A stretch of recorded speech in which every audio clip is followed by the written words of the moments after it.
జగన్మోహన్ రెడ్డి గారు అంటేనే ఒక విధ్వంసకారుడు అని మనం అంటాం. ఆ జగన్మోహన్ రెడ్డి లాంటి విధ్వంసకారుడు ఉన్నప్పుడు వ్యవసాయంలో మనం చూసుకుంటే ఎన్నో సంక్షోభాలు వచ్చాయి. దాంట్లో 5 సంక్షోభాలు ఏంటంటే ప్రధానంగా నాడు దేశం మొత్తం మీద రైతు ఆత్మహత్యల్లో నెంబర్ 1 స్థానంలో ఉండింది ఆంధ్రప్రదేశ్. అదే విధంగా కౌలు రైతుల ఆత్మహత్యల్లో 2వ స్థానంలో ఉన్నది ఆంధ్రప్రదేశ్. మనం జగన్మోహన్ రెడ్డి గారు ముఖ్యమంత్రిగా ఉన్నప్పుడు చూస్తే 2021-22 ఆ సంవత్సరంలో 122 ఏళ్లలో ఎప్పుడు లేని కరువు జగన్మోహన్ రెడ్డి పాదం పెట్టాడో లేదో కరువు వచ్చింది. అదే విధంగా నాడు గిట్టుబాటు ధర తానిచ్చింది సపోర్టు 0 గుండు 0 జగన్మోహన్ రెడ్డి చేసింది. అదే విధంగా నాడు జగన్మోహన్ రెడ్డి గారు 5 ఏళ్లలో పంట ఇన్సూరెన్స్ అంటారు కదా, 5 ఏళ్లలో అది ఒక్కసారి కూడా కట్టలేదు. ఇది జగన్మోహన్ రెడ్డి పంచ సంక్షోభాలు. ఎందుకంటే నాడు వ్యవసాయాన్ని అధోగతి పాలు పట్టించేసి ఈ రోజు రైతులపైన ఏదో సవతి తల్లి ప్రేమ చూపిస్తూ ఉన్నాడు జగన్మోహన్ రెడ్డి గారు. నాడు ముఖ్యమంత్రిగా ఉన్నప్పుడు ఇన్సూరెన్స్ ఎందుకు కట్టలేదయ్యా అంటే కనీసం మాట్లాడని ఈ జగన్మోహన్ రెడ్డి, గిట్టుబాటు ధర కనీసం రూపాయి కూడా కేటాయించని ఈ జగన్మోహన్ రెడ్డి,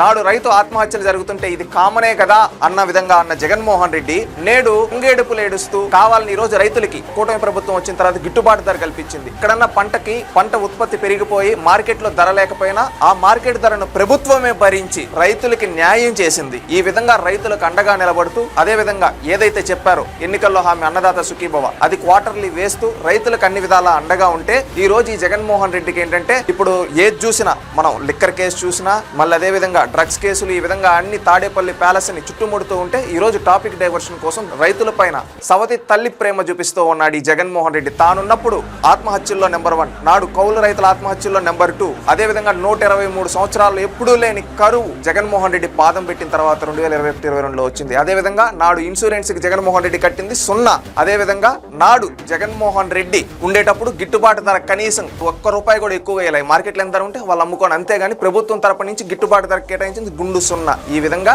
ఇంత అధోగతి పాలు చేసే నాడు వ్యవసాయాన్ని ఈ రోజు దొంగేడుపులు ఏడ్చే జగన్మోహన్ రెడ్డికి రైతులందరూ బుద్ధి చెప్పాలని ఈ రోజు కూటమి ప్రభుత్వం చేసే మంచిని కనబడకుండా ఈ బురద జల్లడం కోసం ఈ జగన్మోహన్ రెడ్డి లాంటి ఆటలాడుతున్నాడు. ఇతనికి బుద్ధి వచ్చే విధంగా రైతులు సమాధానాలు చెప్పాలని కోరుకుంటున్నారు.